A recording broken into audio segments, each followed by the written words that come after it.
My name is Leora Grant, and I'm 34 years old. 7 years ago, my sister told my parents that I had dropped out of medical school. She lied. That lie erased me from my own family. My parents stopped answering my calls. They blocked my number. They didn't come to my residency graduation. They weren't at my wedding. For 7 years, I existed in the strange silence between memories like a photograph cut out of the family album. I wasn't anyone's daughter. Then last month, everything changed. My sister was rushed into the emergency room after a car accident. Severe internal bleeding, unconscious, minutes away from dying. The trauma team paged the chief surgeon. When the operating room doors opened and my mother saw the name stitched across the white coat walking toward her daughter's stretcher, she grabbed my father's arm so tightly her fingers left crescent-shaped marks in his skin. Before continuing, take a few seconds to like and subscribe to the channel. And remember, only do so if the story truly touches your heart.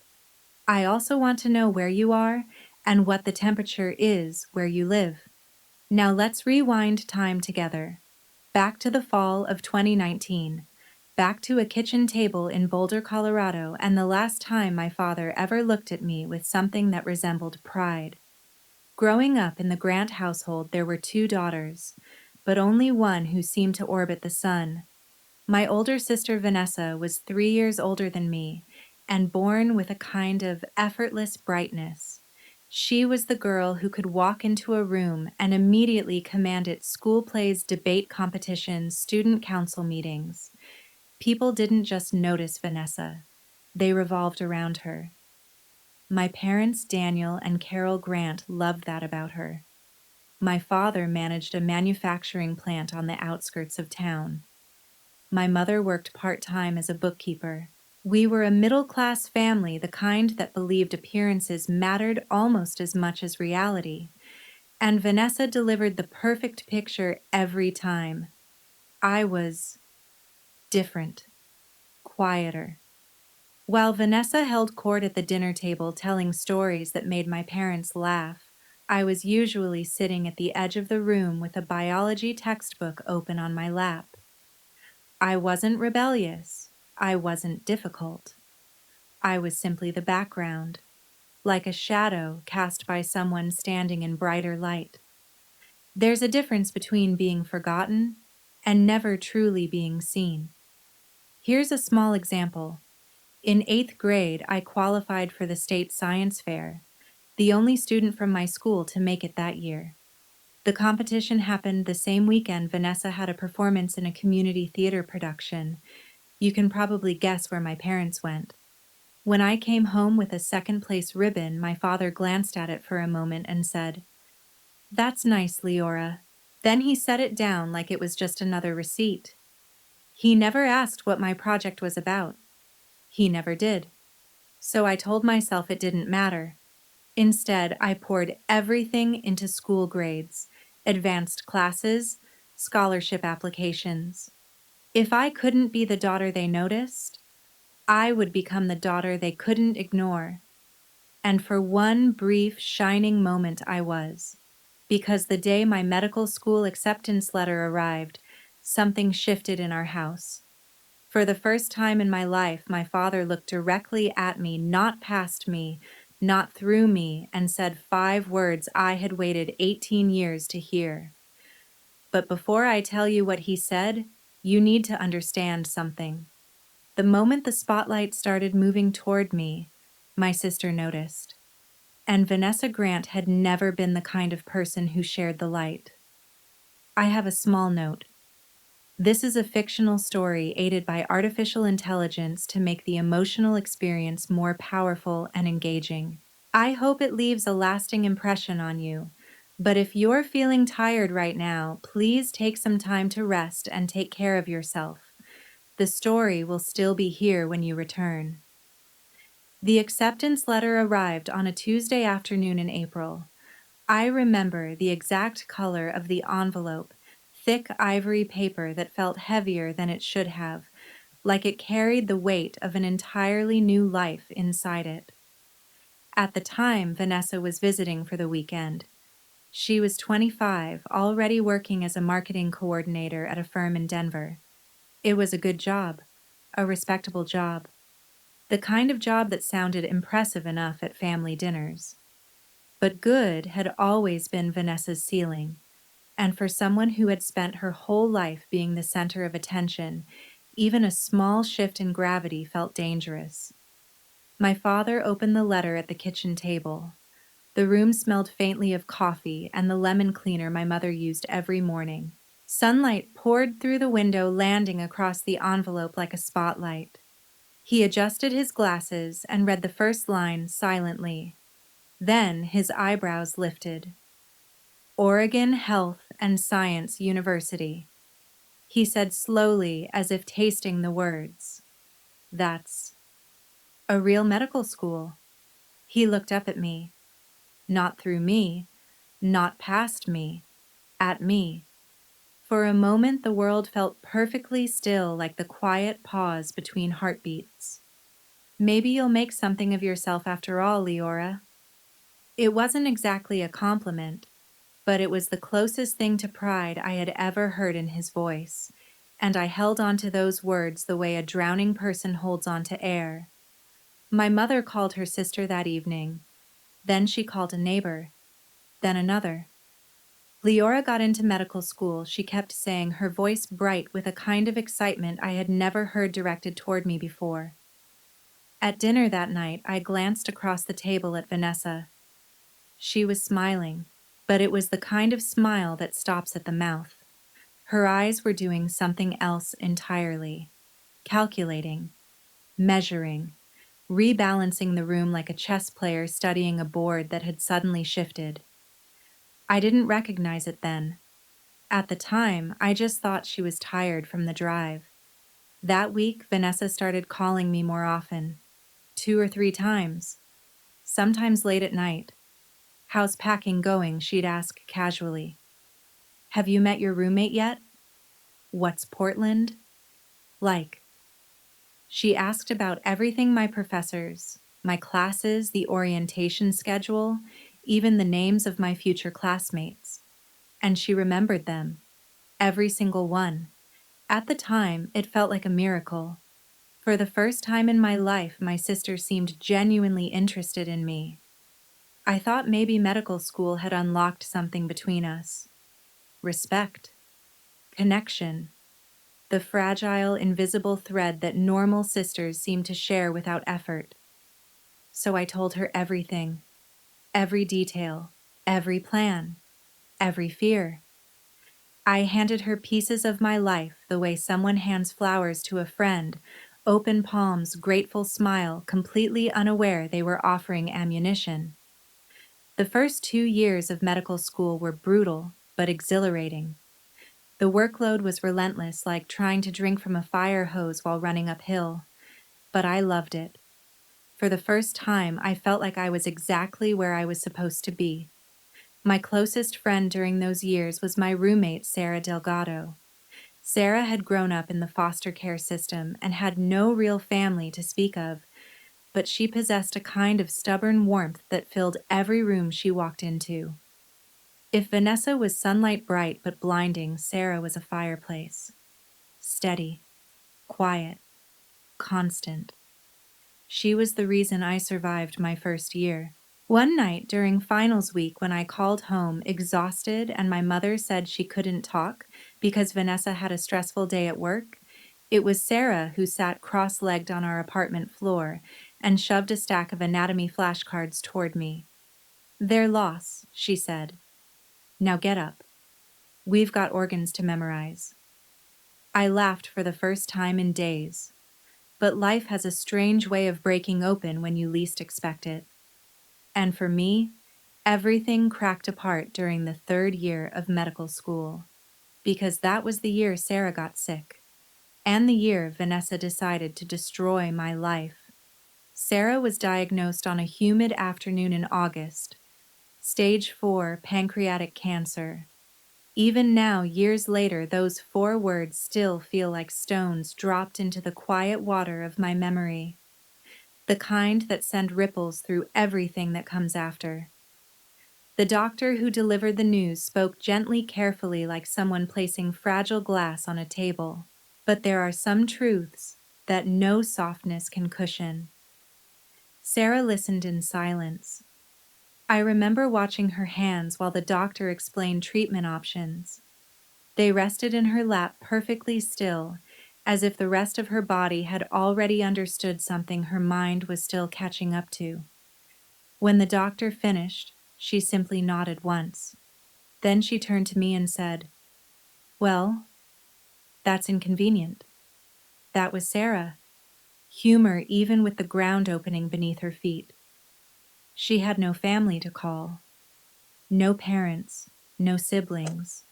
Only a few distant foster connections that had faded years earlier. In the quiet hallway outside the oncology office, she leaned her head against the wall and closed her eyes. "You don't have to stay," she said softly. "You've got rotations." I didn't even let her finish the sentence. The next morning, I went straight to the dean's office. Medical schools don't pause for personal tragedies. The pace is relentless, like a train that never stops moving no matter who falls off along the way. But when I explained the situation, the dean listened carefully. After a long moment, he nodded. "1 semester leave of absence," he said. "Caregiver status. Paperwork was filed. My spot in the program was secured. I would return in January. Everything was official, documented, approved." I moved into Sarah's small apartment 2 days later. For the next 3 months, my life shrank into hospital corridors and quiet rooms filled with the low hum of machines. I drove her to chemotherapy appointments, learned how to read medication schedules, and held her hand during the nights when the pain was so sharp it stole the air from her lungs. At 3 in the morning, the oncology ward feels like another world. Dim lights, soft footsteps, the slow rhythm of monitors beeping like distant metronomes. Sometimes Sarah would drift in and out of sleep, and I'd sit beside the bed studying anatomy notes under the glow of my laptop screen.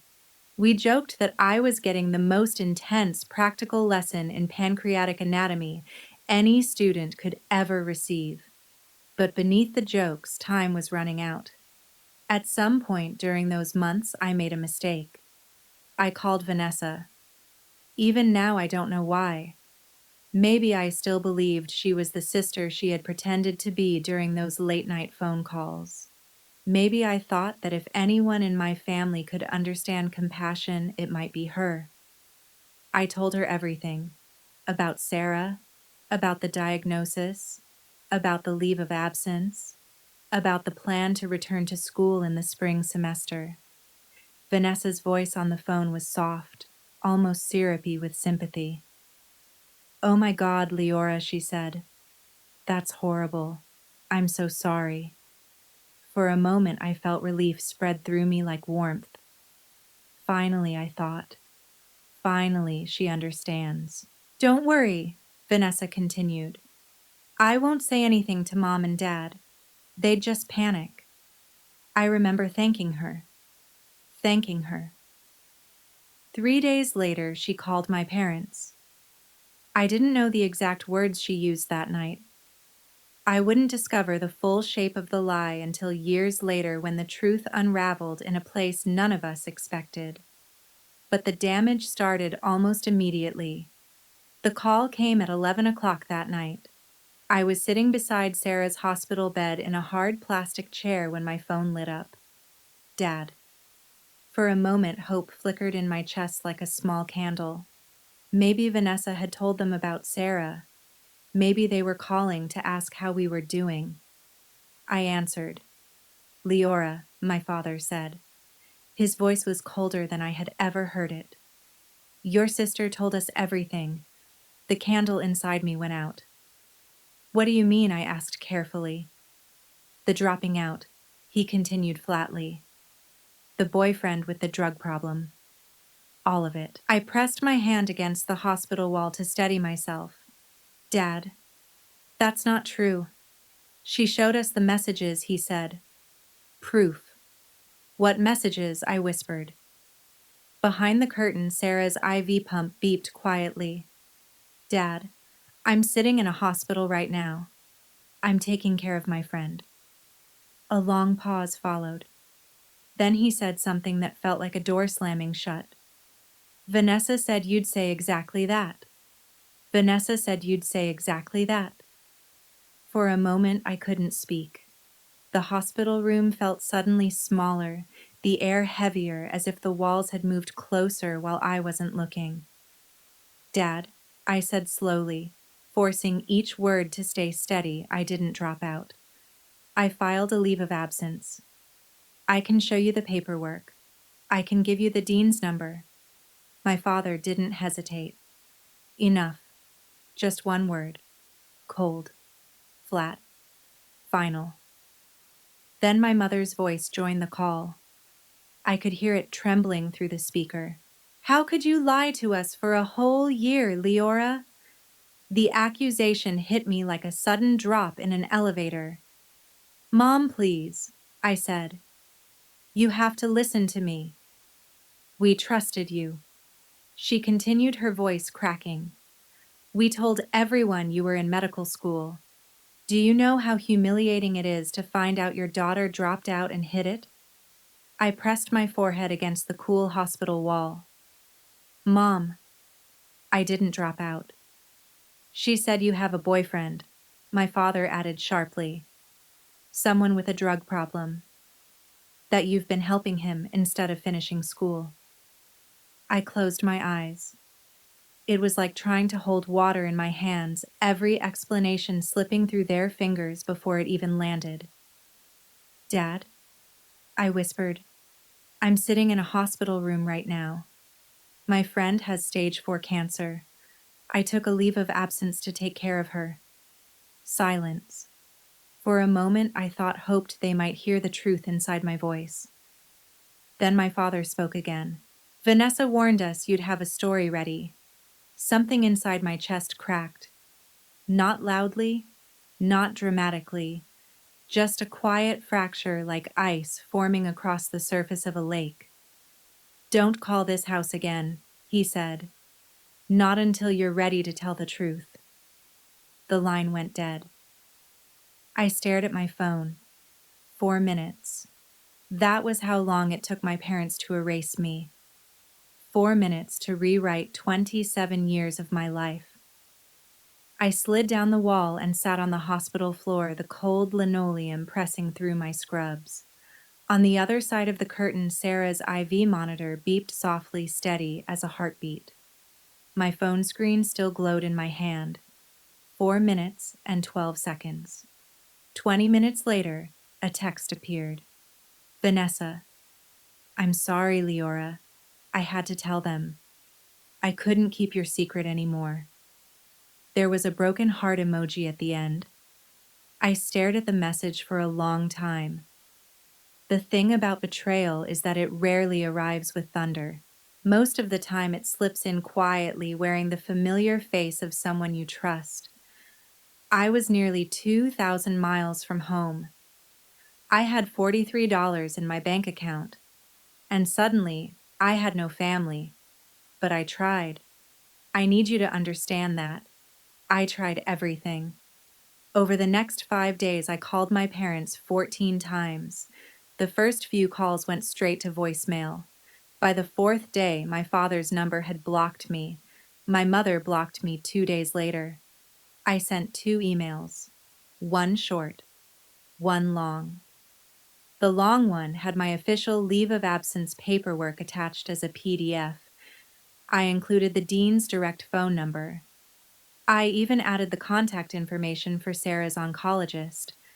Everything a reasonable person would need to verify the truth. Neither email received a response.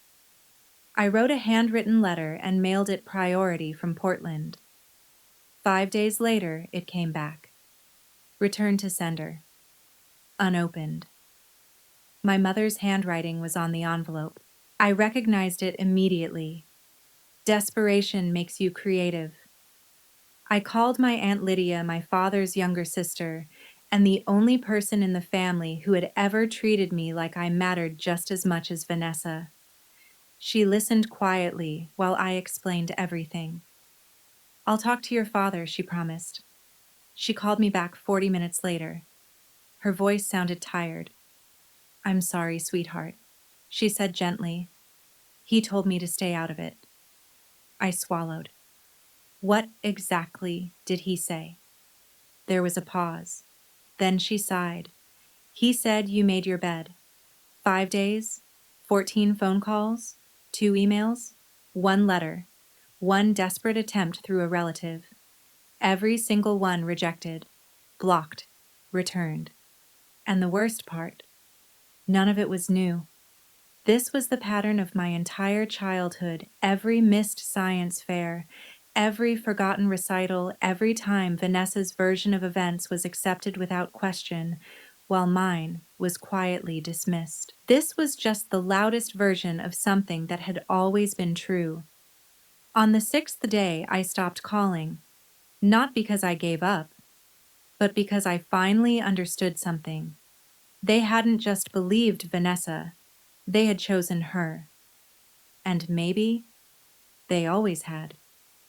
Sarah died on a quiet Sunday morning in December.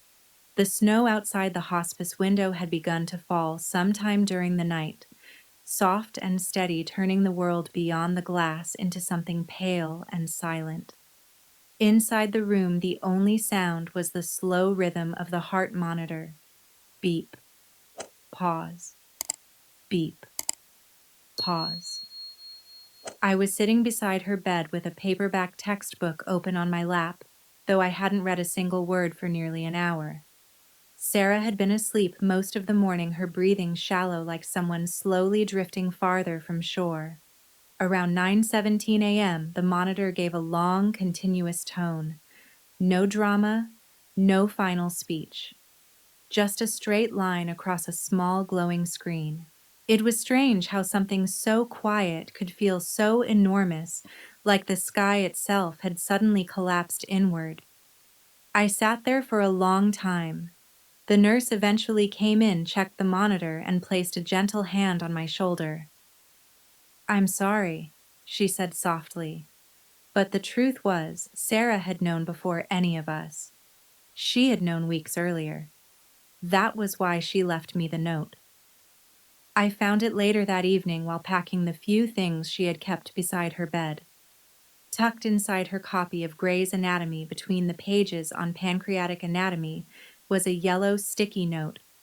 Her handwriting was shaky but unmistakable. "Finish what you started, Leora. Become the doctor I know you are. And don't let anyone, especially your own family, tell you who you are." I sat on the edge of the bed holding that note for a long time. Outside, the snow kept falling. Inside, the apartment felt hollow like a house after the furniture has been moved out. Sarah had been the one steady thing in my life for 3 years, and now she was gone. I organized a small funeral the following week. 6 people attended. Sarah's former foster sister drove down from Eugene. 2 classmates from medical school came along with 1 nurse from the oncology ward who had grown fond of her. I stood at the front of a chapel that could hold 60 people and read a eulogy to rows of mostly empty seats.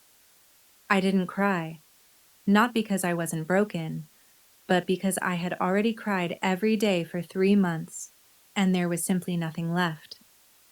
That night, I returned to Sarah's apartment, our apartment. Her coffee mug still sat on the kitchen counter. Her jacket still hung by the door like she might come back and reach for it. I opened my laptop and stared at the medical school re-enrollment form.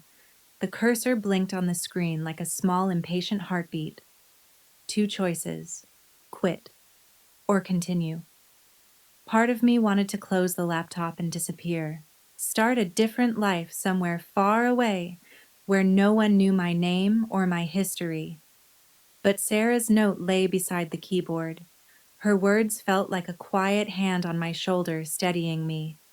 So I filled out the form, one line at a time. When I finished, I pressed submit. Sometimes people imagine strength as something loud like a battle cry or a triumphant speech. But the truth is, strength often looks much smaller than that. Sometimes it's just a tired person sitting alone in a quiet room choosing to stand up again when no one else is watching. I returned to medical school in January. No family, no safety net. Just a student loan balance that grew like ivy and a determination that had hardened into something stronger than grief. Medical school doesn't slow down for heartbreak. Exams arrive on schedule. Clinical rotations begin at dawn whether you slept or not. Patients still need care even if your own life feels like it's falling apart. So I worked. I studied like my future depended on it, because in many ways it did. And slowly, piece by piece, I built something new. A life that no longer needed my family's approval to exist. What I didn't know then was that while I was rebuilding my life from the ground up, Vanessa was still rebuilding the lie. I graduated from medical school on time. The ceremony took place on a bright May morning, the kind of day that feels almost too beautiful for the seriousness of the moment. The sky above the campus was clear and blue, stretching wide like an open promise. Rows of folding chairs filled the courtyard. Families held cameras. Parents waved proudly from the crowd. When my name was called, I walked across the stage in my cap and gown and shook the dean's hand. For a brief second, applause echoed around me. But when I looked out at the audience, the seat reserved for my family was empty. An empty chair can feel louder than a cheering crowd. Still, I smiled for the photograph, not because I was happy, but because I had worked too hard to let absence steal the moment. After graduation, I matched into a surgical residency at Mercy Ridge Medical Center on the East Coast, a level 1 trauma hospital known for its brutal pace and unforgiving expectations. The kind of place where mistakes aren't measured in grades. They're measured in heartbeats. Residency was exactly as intense as everyone warns you. 14-hour shifts, sometimes longer. Nights blurred into mornings under the cold glow of fluorescent hospital lights. Coffee replaced sleep. Meals became whatever you could eat standing up in 5 minutes between cases. But strangely, the chaos helped. Work became a kind of armor. Every patient was a problem to solve, a life balance delicately between skill and time. When you're trying to stop someone from bleeding out on an operating table, there's very little room left for old wounds. And slowly, I started to build something that felt like stability. During my second year of residency, I met Dr. Margaret Ellis. She was 58 years old, chief of surgery at Mercy Ridge, and the kind of woman who could silence an entire operating room with a single raised eyebrow. Her reputation in trauma surgery was legendary, but beneath the steel exterior was something else. One afternoon, after a particularly brutal shift, she stopped me in the hallway. "You don't talk about your family?" she said. It wasn't a question. I shrugged. "There's not much to talk about." She studied me for a moment the way experienced surgeons study X-rays, quietly searching for fractures beneath the surface. Finally, she nodded. "Good," she said. "Less distraction." Then she handed me a new patient file and walked away. It was the closest thing to compassion she ever showed, and somehow it was exactly what I needed. A year later, I met Nathan Carter. He wasn't a doctor. Nathan was a civil rights attorney volunteering part-time at a legal clinic attached to the hospital. Calm voice, thoughtful eyes, the kind of man who listened fully before he spoke.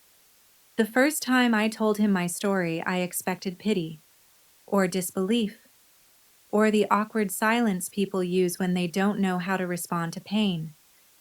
Instead, he just sat quietly across the table and let me finish.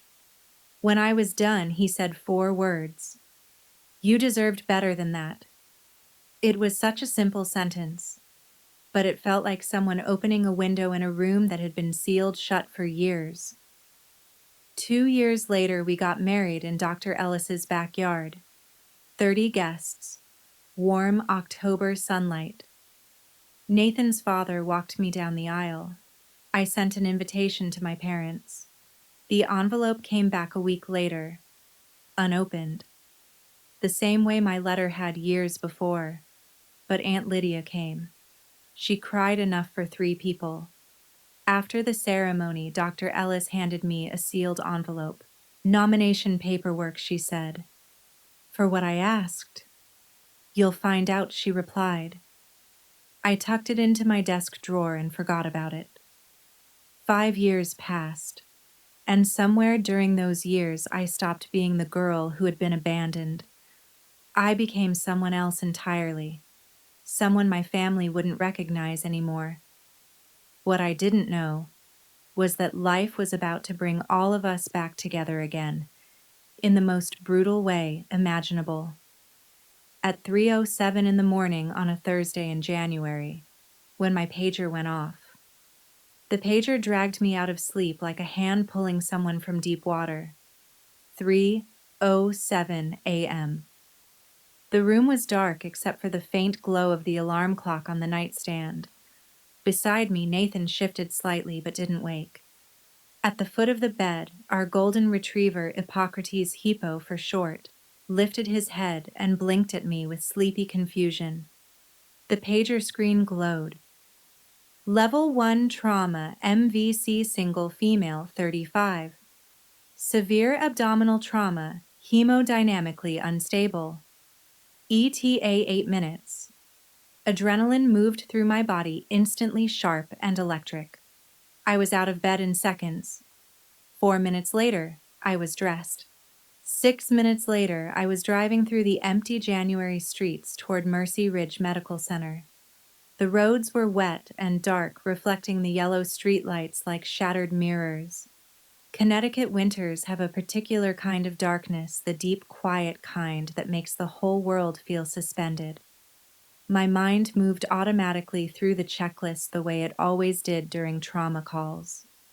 Motor vehicle collision, blunt abdominal trauma, unstable vitals, possible splenic rupture, possible liver laceration, maybe internal hemorrhage. I had performed variations of this surgery dozens of times. Still, every trauma case carries the same silent urgency, a race against the body's clock. Blood can disappear faster than time. I badged through the ambulance entrance and headed straight toward the trauma bay. The night team was already assembling. 2 residents, a trauma nurse, an anesthesiologist preparing medications. The hospital hummed with the controlled tension of people who had done this dance many times before. At the charge station, I picked up the intake tablet and pulled up the incoming patient's chart. Then I stopped walking. The name on the screen felt like a sudden crack of lightning. Patient Vanessa Grant. Doe. B. March 14th, 1991. Emergency contact Daniel Grant father. For 2 seconds, maybe 3, the hospital sounds around me faded. The squeak of shoes on linoleum, the distant overhead announcements, the soft mechanical beeping of monitors. All of it pulled back like a tide receding from the shore. Suddenly, I wasn't the chief trauma surgeon anymore.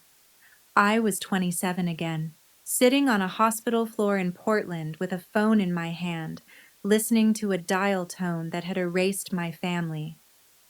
Dr. Grant Linda, the charge nurse, appeared beside me. "You okay?" I blinked once and set the tablet down. "I'm fine."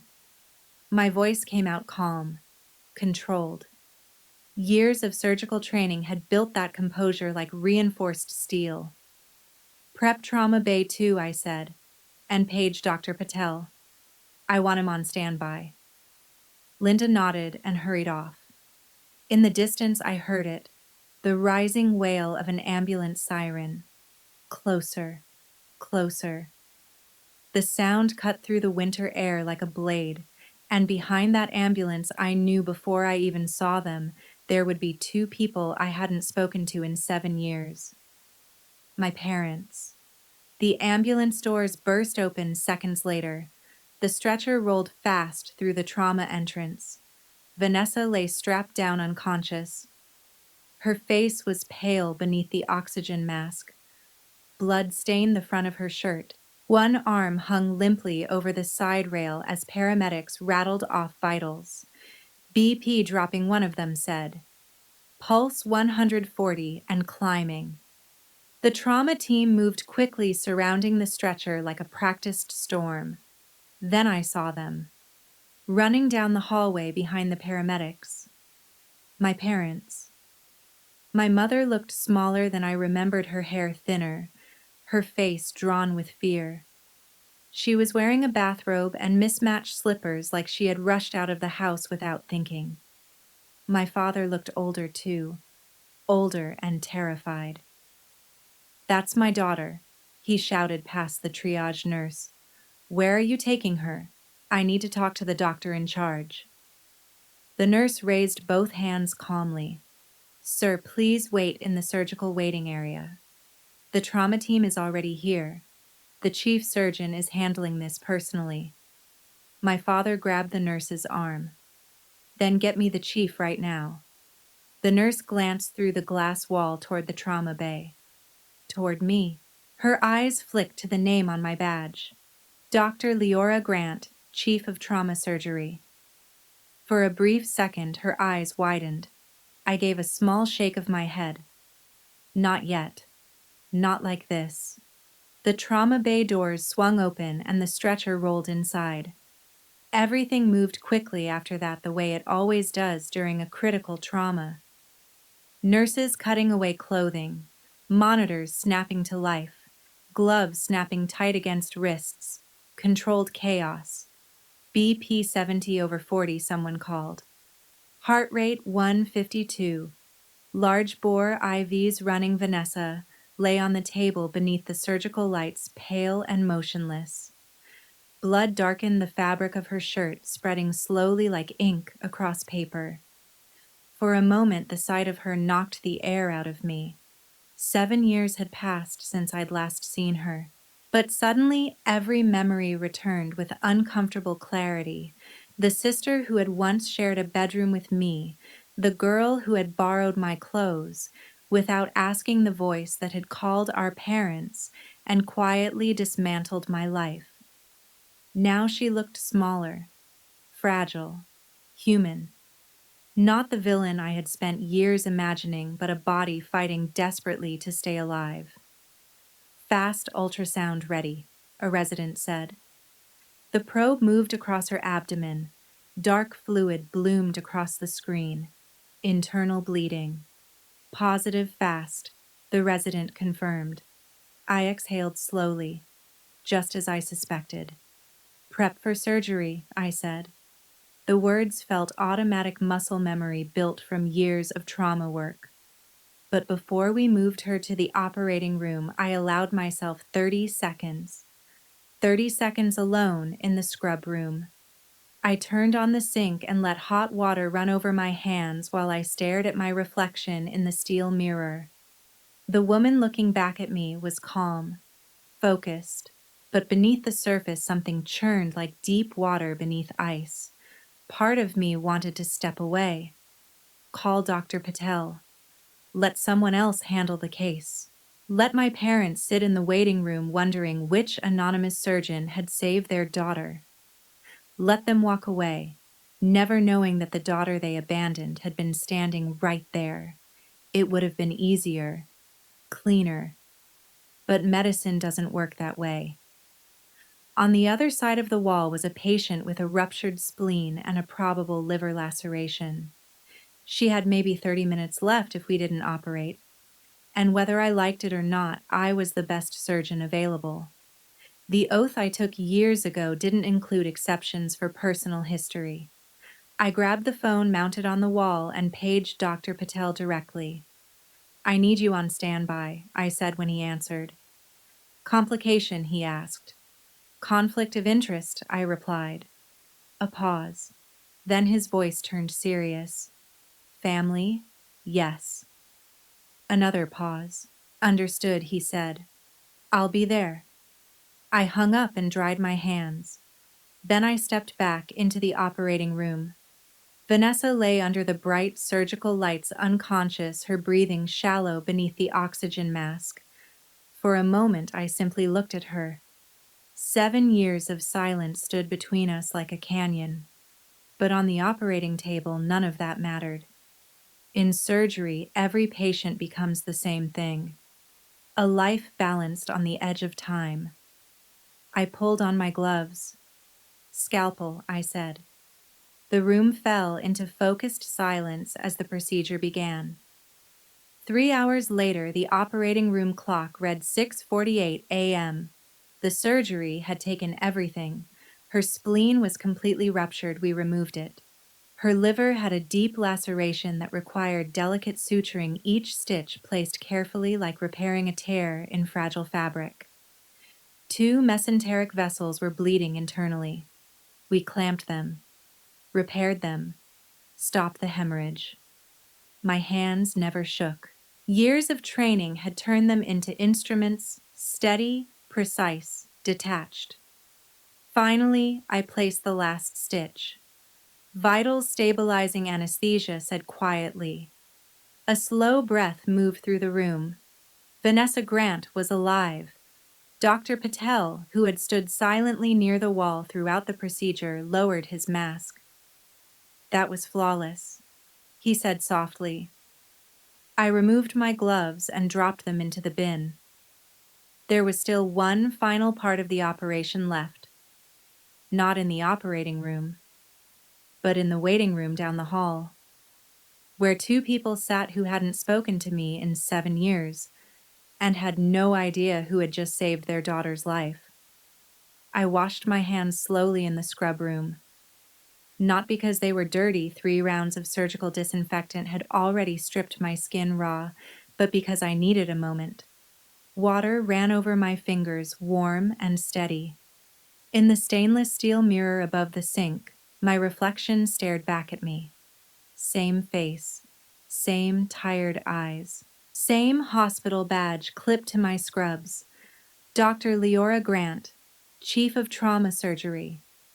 7 years ago, my parents had believed I was a dropout, a disappointment, a daughter who had thrown her future away.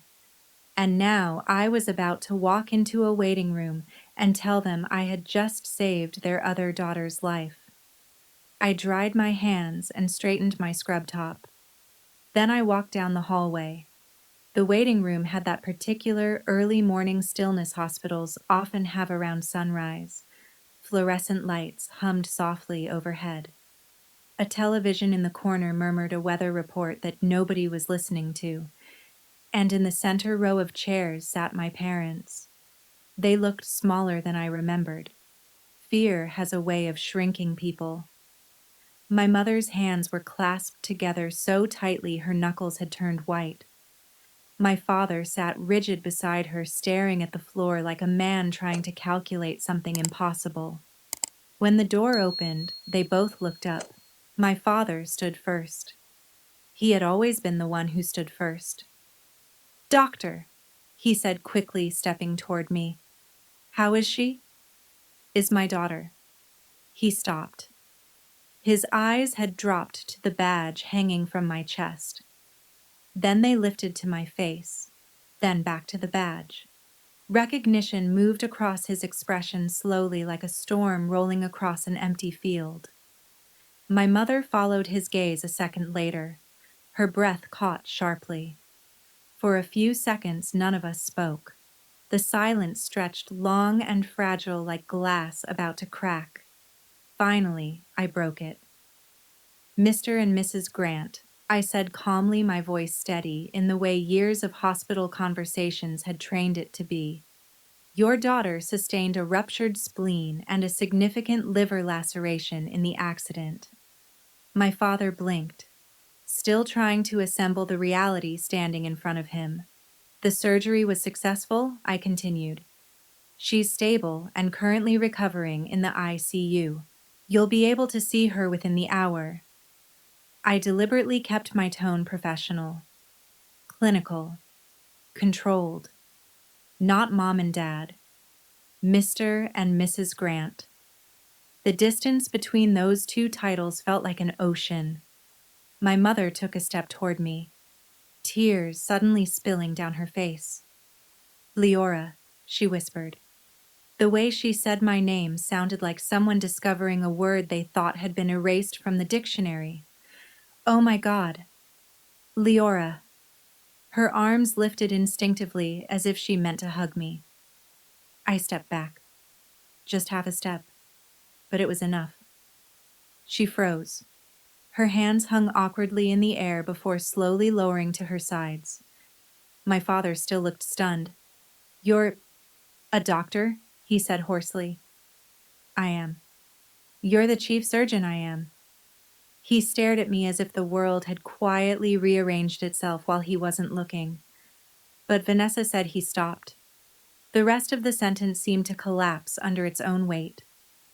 I tilted my head slightly. Vanessa said what exactly he opened his mouth. Closed it. For perhaps the first time in my life, my father had no answer ready. My mother's voice trembled. We thought you dropped out. That you disappeared.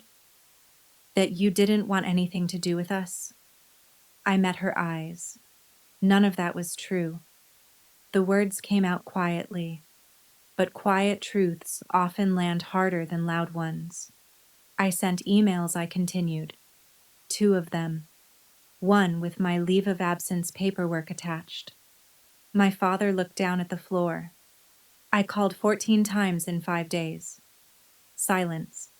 I sent a letter. My mother's face crumpled. I know, she whispered. You sent it back unopened. The weight of that memory seemed to press the air from the room. Behind me, through the glass wall of the nurse's station, I could see several members of the night shift watching. They understood enough to know something important was unfolding. My father finally spoke again, his voice rough. We didn't know. I studied him for a moment. Then I nodded slowly. Yes, I said. You did. Neither of them had a response to that, and the truth standing there between us in the bright hospital light felt impossible to ignore. 7 years of silence had just collapsed into a single moment. And it was only the beginning. The silence that followed felt heavy enough to bend the air. My parents stood a few feet away from me in the waiting room, their expressions caught somewhere between shock and something darker, something closer to realization. My mother spoke first. Her voice was barely above a whisper. Leora, we thought you left. The words trembled as they left her mouth like someone testing ice that might crack beneath their weight. We thought you dropped out, that you didn't want us anymore. I looked at her for a long moment. 7 years ago, I would have rushed to explain myself again. I would have pleaded for understanding the way someone stranded at sea pleads for rescue. But that version of me had disappeared somewhere between medical school and the operating room. I never left, I said quietly. My father's shoulders sagged slightly. Then he asked the question I had been expecting since the moment I saw my sister's name on that chart. What really happened? The fluorescent lights above us hummed softly. I folded my arms. Vanessa called you? I said. 3 days after I told her about Sarah. My mother frowned. Sarah. My roommate, I explained. She had stage 4 pancreatic cancer. Their faces shifted in confusion. I continued. I took a medical leave of absence to take care of her. Everything was official. The school approved it. My father stared at me. But Vanessa said yes, I said gently. I know what she said. I watched the realization begin to creep slowly across his face, the way dawn spreads across the horizon, gradual but unstoppable. She told you I dropped out, I continued, that I was living with a boyfriend who had a drug problem. My mother gasped softly, and that I was too ashamed to tell you the truth. My father looked as if someone had just knocked the breath out of him. That, that can't be right, he said weakly. But it is. I met his eyes. I called you 14 times after that. Neither of them moved. I sent emails with the paperwork attached. My mother's hands trembled.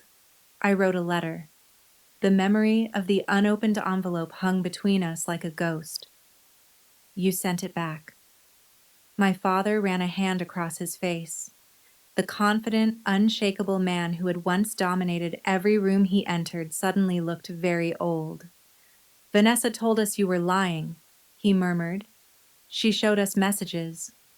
I felt a strange calm settle over me. Fabricated ones, I said, or edited ones. For a moment, nobody spoke. Then my mother sank slowly into one of the waiting room chairs as if her legs had forgotten how to hold her up. Oh my God, she whispered. My father remained standing, but something in his posture had changed. The rigid certainty that had defined him my entire childhood seemed to be dissolving in real time. You mean, he said slowly, you never stopped being in medical school? No. You finished? Yes. And you? He glanced toward the hallway that led to the ICU. You were the surgeon who just saved Vanessa. Yes. The word landed softly, but its weight seemed enormous. My mother suddenly covered her mouth with both hands. Tears spilled freely now, quiet and uncontrollable. I thought you hated us, she whispered. I shook my head slowly. No. The answer surprised even me. I stopped trying, I said, because you had already decided who I was. The room fell silent again. Behind us, a nurse passed through the hallway pushing a cart. The wheels squeaked softly against the floor. Life in the hospital continued like nothing unusual was happening. But inside that waiting room, something enormous had shifted. My father finally spoke again. His voice sounded different now, quieter. What happens now? He asked. I considered the question carefully. 7 years of absence cannot be repaired with a single conversation. Trust isn't a light switch. It's more like a broken bone. It takes time to set. And even then, the fracture never disappears completely. I don't know, I said honestly.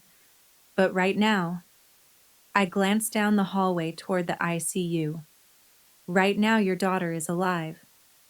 My father followed my gaze. Thanks to you.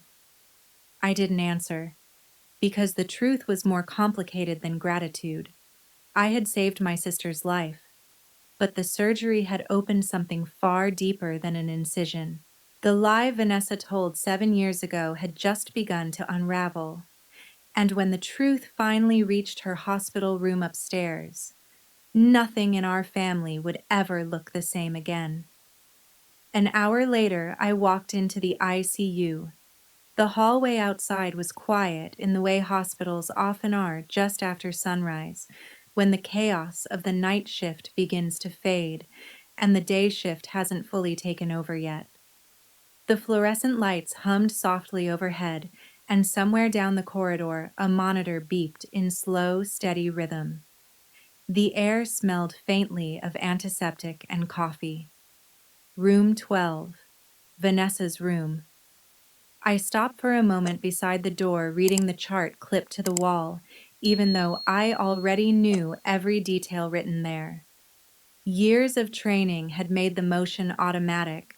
Patient stable, post-operative monitoring, splenectomy completed, liver laceration repaired, alive. It was strange how such a simple word could carry so much weight. 7 years of anger had lived somewhere inside me like a quiet storm waiting for release. But standing there outside that hospital room, none of that fury felt quite as sharp as I had imagined it would. Maybe because anger loses some of its strength when the person you're angry at is lying in a hospital bed stitched back together by your own hands. I pushed the door open. The ICU room was dim, the lights softened to allow patients to rest. Machines surrounded the bed like silent guardians, monitors, IV pumps, oxygen lines. The steady beep of the heart monitor filled the room. Vanessa lay beneath the blankets, pale against the white sheets. Her dark hair was pulled loosely away from her face, and several tubes ran from beneath the blanket toward the machines beside her. For the first time since the accident, she looked peaceful. Not triumphant, not manipulative, just human. Her eyes were open, clouded slightly from anesthesia, but awake. For a few seconds, she stared up at the ceiling, blinking slowly as if trying to gather the scattered pieces of consciousness.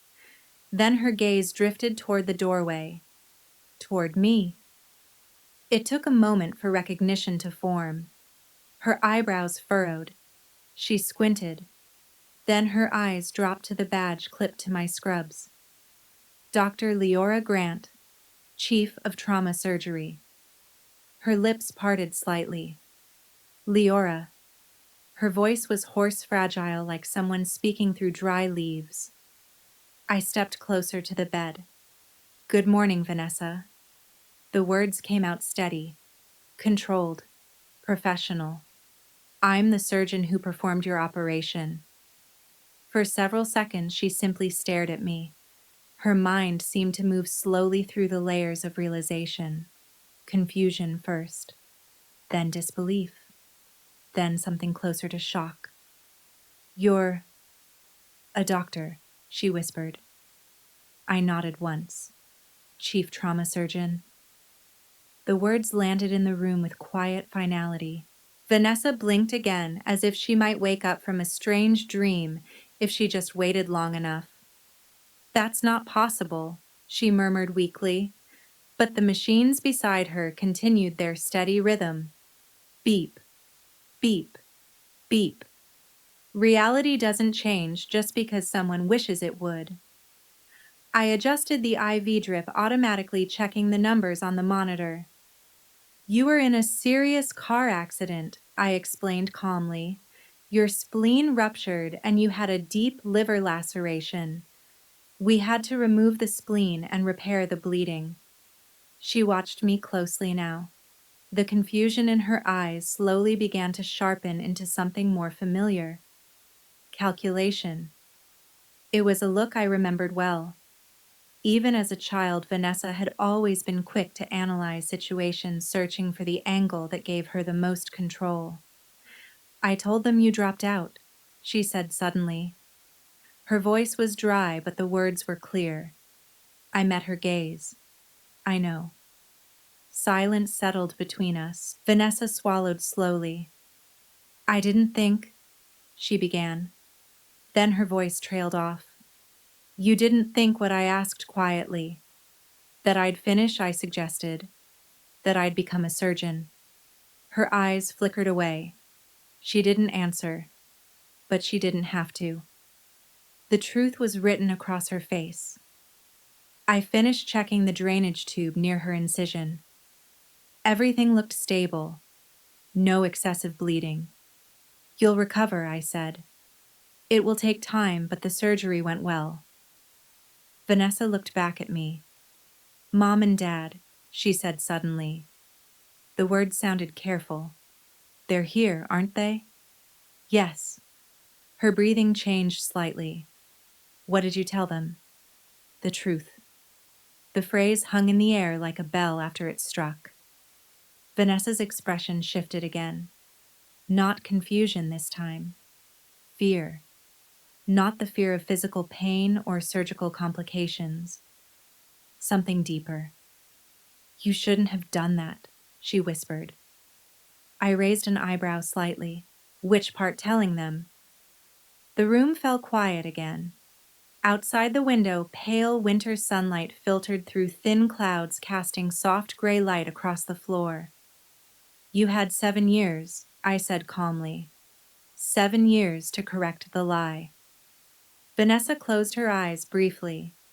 When she opened them again, the calculation had returned, but it looked weaker now, like a mask that had cracked. I thought you'd disappear, she said quietly.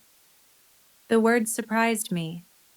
After they cut you off, I thought you'd just fade away. I studied her face. There was something almost honest in that confession. I almost did, I admitted, but I didn't. The monitor beside her continued its steady rhythm. Beep, beep, beep. Vanessa stared at the ceiling for a long moment. Then she asked the question I had expected sooner or later. What happens now? For a moment, I considered the answer. 7 years ago, she had changed my life with a single phone call, but the balance of power had shifted since then. Now she was the one lying in a hospital bed. Now she was the one facing consequences she couldn't control. You recover, I said finally. You heal. Then I stepped back toward the door. And after that, I paused with my hand on the handle. After that, Vanessa, you explain everything to Mom and Dad. Her face went pale, because for the first time in 7 years, the story wasn't hers to write anymore. The truth had already begun telling itself. My parents went into Vanessa's ICU room about 10 minutes after I left. I didn't stay to watch. Some conversations don't need witnesses. Instead, I walked down the quiet hallway and stepped outside the hospital for a few minutes. The winter air was sharp against my skin, cold enough to clear the fog from my thoughts. The sky was pale gray, the kind of morning that feels suspended between night and day. For 7 years, I had imagined this moment in dozens of different ways. Sometimes in those imagined scenes, I was angry, sometimes triumphant, sometimes calm and detached. But the truth felt stranger than any of those versions. It felt quiet, like the storm had already passed somewhere behind me. About 40 minutes later, Linda, the charge nurse, pushed open the hospital doors and stepped outside. You might want to come back upstairs, she said gently. Something in her tone told me everything. The truth had reached Vanessa, and it hadn't gone well. When I returned to the ICU floor, the tension was thick enough to feel. 2 nurses stood near the station whispering softly. They stopped when they saw me approach. Inside room 12, the door was half closed. Through the glass panel, I could see my parents standing beside the bed. My mother was crying. Not the quiet, controlled crying I had seen earlier in the waiting room. This was different. Her shoulders shook with deep, uneven sobs. My father stood beside the window with his back to the room, one hand pressed against the glass as if he needed something solid to lean on. Vanessa lay in the hospital bed staring at the ceiling. No tears, no dramatic defense, just silence. I pushed the door open slowly. All 3 of them looked toward me. My mother spoke first. Her voice sounded raw. Leora. For a moment, she didn't say anything else. It was as if the apology inside her had become too large to fit through words. Finally, it came out in a broken whisper. We were wrong. The sentence seemed to collapse the room inward. My father turned from the window. I had seen him angry, confident, unyielding, but I had never seen him look like this. Small. I should have listened, he said quietly. I should have called you back. The weight of those words pressed against my chest. 7 years, 14 unanswered phone calls, an unopened letter. None of that could be undone now. I tried, I said simply. My mother nodded quickly, tears sliding down her cheeks. I know, she said. I know now. Behind her, Vanessa finally spoke. Her voice was weak from surgery but steady. I told them everything. The words hung in the air. Every lie, every fabrication, every message she had twisted or invented. The entire story had finally collapsed under its own weight. My father rubbed his hand across his face slowly. I spent 7 years believing you abandoned us, he said quietly. And the whole time, you were building a life. I didn't answer, because explaining those years would take more than a single conversation. Medical school, residency, the nights I slept in empty apartments, the mornings I woke up hoping just for a second that my phone might ring with a familiar number. Those were years no one could return to me, but they had shaped the person standing in that hospital room. Vanessa looked at me again. There was something different in her eyes now. Not calculation, not pride. Something closer to exhaustion. I thought if you disappeared, she said slowly, everything would go back to normal. A sad smile touched my lips. It didn't. No, she admitted quietly. I see that now. Silence settled between the four of us. Not the cold silence of distance. Something softer, fragile, like the first thread of a bridge being rebuilt. My mother stepped forward hesitantly. This time, I didn't step back. Her arms wrapped around me carefully as if she were afraid I might vanish if she held too tightly. I'm so sorry, she whispered. For the first time in years, I allowed myself to breathe. My father didn't hug me. He had never been a man who expressed emotions easily. But he stepped forward and placed a hand on my shoulder. And for him, that was enough. Vanessa watched the moment quietly from the bed. The sister who had once destroyed my life was now the reason we were standing together again. Irony has a strange sense of humor. Before leaving the room, I turned back to her. You're going to need follow-up appointments, I said. Your immune system will be weaker without a spleen. She nodded. Then after a moment, she said something unexpected. Thank you. The words were simple, but they were the first honest ones she had offered me in a very long time. Weeks passed. Vanessa recovered slowly. My parents started showing up more often, not with grand gestures, but with quiet consistency. Phone calls, Sunday dinners, small attempts at rebuilding something that had once been broken. It wasn't perfect. Maybe it never would be. But something important had changed. The truth had finally taken its place in our story. And truth once spoken has a way of rebuilding things that lies can only destroy. One Sunday morning, a few months later, my parents came over for breakfast. Nathan was making coffee.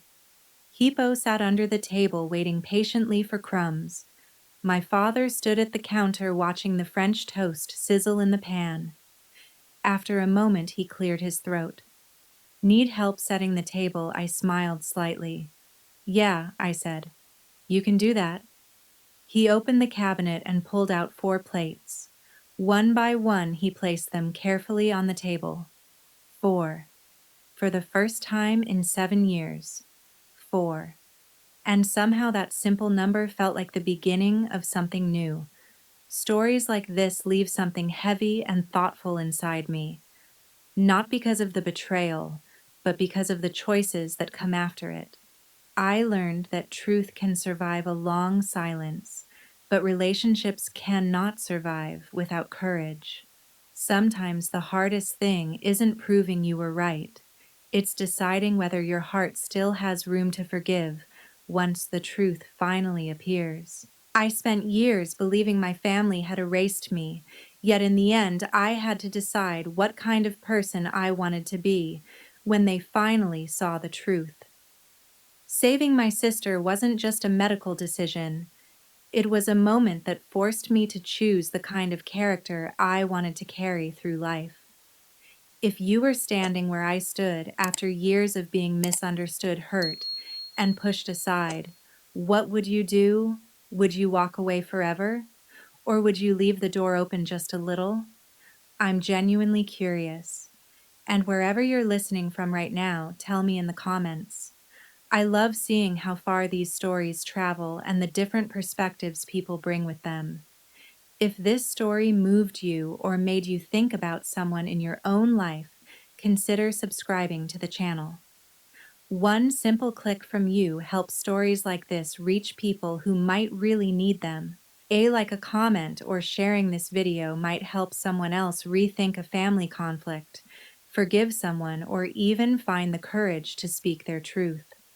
Sometimes the smallest actions online quietly help someone change their life, and that makes you part of the story too.